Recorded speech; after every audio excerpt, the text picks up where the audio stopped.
the show starts, whatever, like the first like intro and the feedback, it's like pure presence, you know? Like, you know when you're like surfing or playing a sport and you're not like thinking about anything else and it's just like fully right there.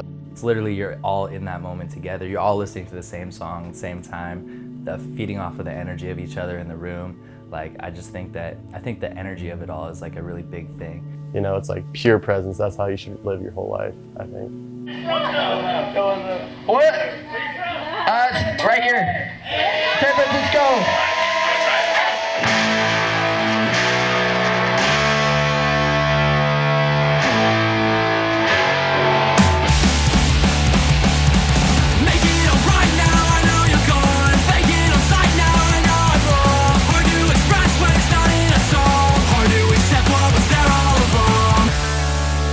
This house has actually been home to a few different bands throughout the years. We pack out the garage like every time. It's like a pretty small space, so it gets really hot and sweaty, but like it's always a good time, like people just hanging out, connecting with each other and meeting new people. There's always been like house shows in this house, even if it's like with different people. It's kind of has always been like a musical little house.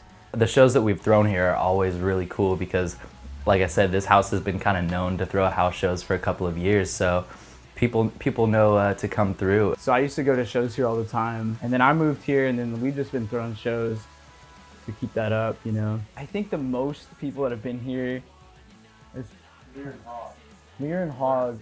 Yeah, I think it was like close to 200 people. It's kind of ridiculous. Yeah, it's funny. We just like, I thought about this today. We just let like 200 people in our house sometimes.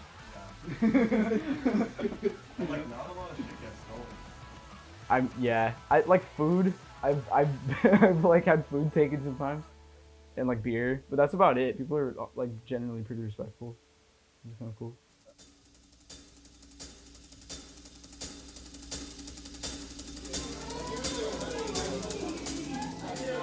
It was honestly super organic how everybody sort of met.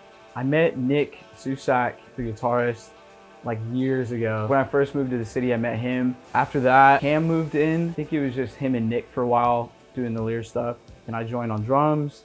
And then Garrett came in. And I just like hit Nick up on Instagram and I was like, yo, I'm looking to like start a hardcore like project or something. And Nick was like, that's funny, we're actually looking for a bass player. So it worked out pretty perfectly, actually.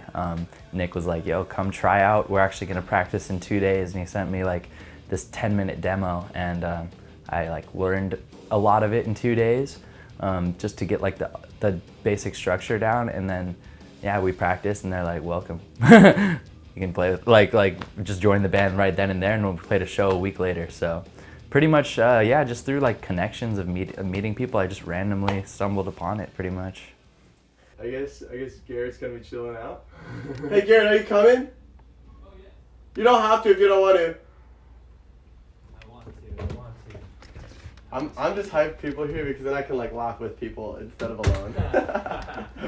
What's your favorite part about live music in general? Honestly, just hanging out with friends. Like all of our projects are like with our homies. But there's like that social aspect too, where it's like we're practicing and hanging before, after practice, or sometimes we don't even kick it, but it's just good to see people that like, you know, are meaningful to you, that you can like play music with and share something with. Like, it's fun. It's like this artistic thing we can do together. I had a quesadilla. This is my last quesadilla. I had a quesadilla for lunch yesterday and dinner, and then we were back at our house. We were super wasted, and I had a quesadilla then. Oh my god. And then I woke up in the morning, I had eggs, pizza bagels, and another quesadilla. You gotta stop, dude.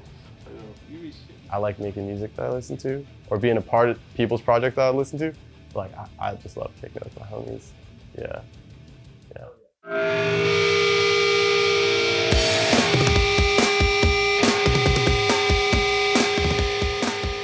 I would describe the feeling of setting up before shows and people packing in as like super exciting, kind of nerve-wracking. Anxious, probably pretty anxious, I think. There's this anxious energy before shows, but it's like, it's a good type of anxious energy because it just really just like ends up being like such a relief like while you're up there playing, and it's just, yeah, it really is like a stress relieving thing in some way.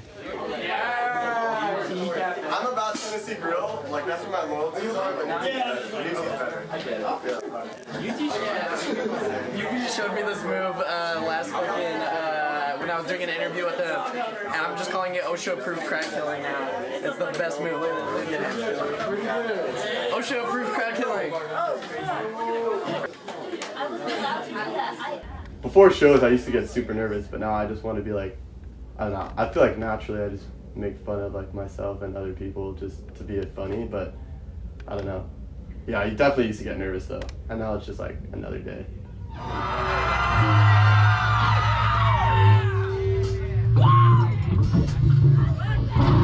Yo, bad as fuck too, so I had to hit it.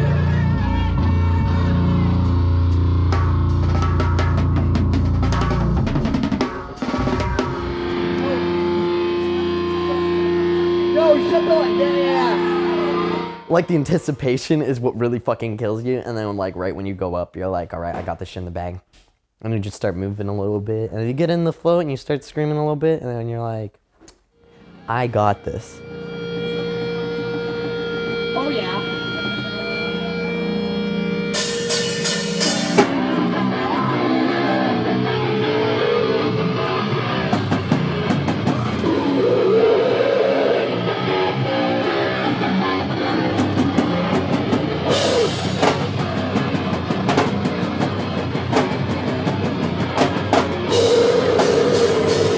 So like once we start playing, I feel very like primal, honestly. Especially with the bands I play drums with, it's like I try and almost remove myself from the equation. And so when that happens, I kind of like try and just like check out, because otherwise I overthink and then I like mess up a lot. But when that happens, I feel like almost like an ape or something. Like it's like I feel like, yeah, I feel very primal, because especially with drums too, you're just like hitting stuff like a caveman or something, you know? You're not thinking about anything else. You're thinking about something else. You're just like, maybe you're having a little bit of an off day, which we all have, you know? Like there's times where I'm like, oh, I forgot the song, or like I'm a little more drunk than I should be, or like I want to drink, or like I'm just nervous, you know what I mean? And it just makes you feel this like euphoria. Yeah, there we go. This kind of euphoria, and I think it's good for your mental health. It's always the best time. Like every time I play, like I've never really had a bad time. Like it doesn't even matter if anyone's there, just being able to play music with like 4 other folks that are really cool is like, yeah, the best feeling. So I just feel excited and just happy to be there.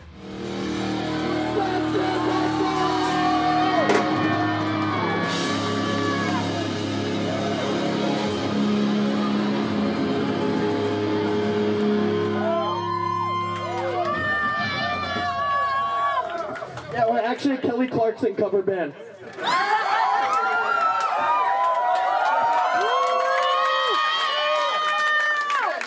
These shows are also great for like meeting people, you know, and these are how other bands start, like venues, DIY shows and things like that, because people start talking. And I think going to shows in a community, especially around here, makes you feel a lot of like love and belonging. And also just the DIY aspect of like seeing these groups of people our age just like making things and playing things just to make them and just to play them without any like expectation. That's really cool to see. What advice would you give to anyone looking to start a band?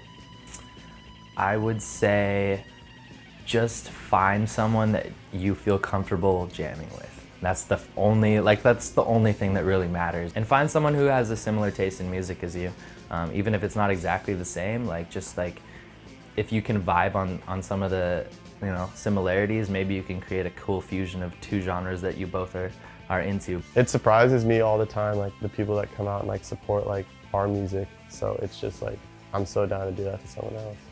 One piece of advice that I like to say, I've said this like multiple times. It's from this one musician I used to look up to a lot. Like if you're gonna play music and like expect anything from music, like if you expect anything from it, like you expect too much. Like just play, have fun with your friends, find joy and like an outlet through it, and you're solid. In Cambodia, where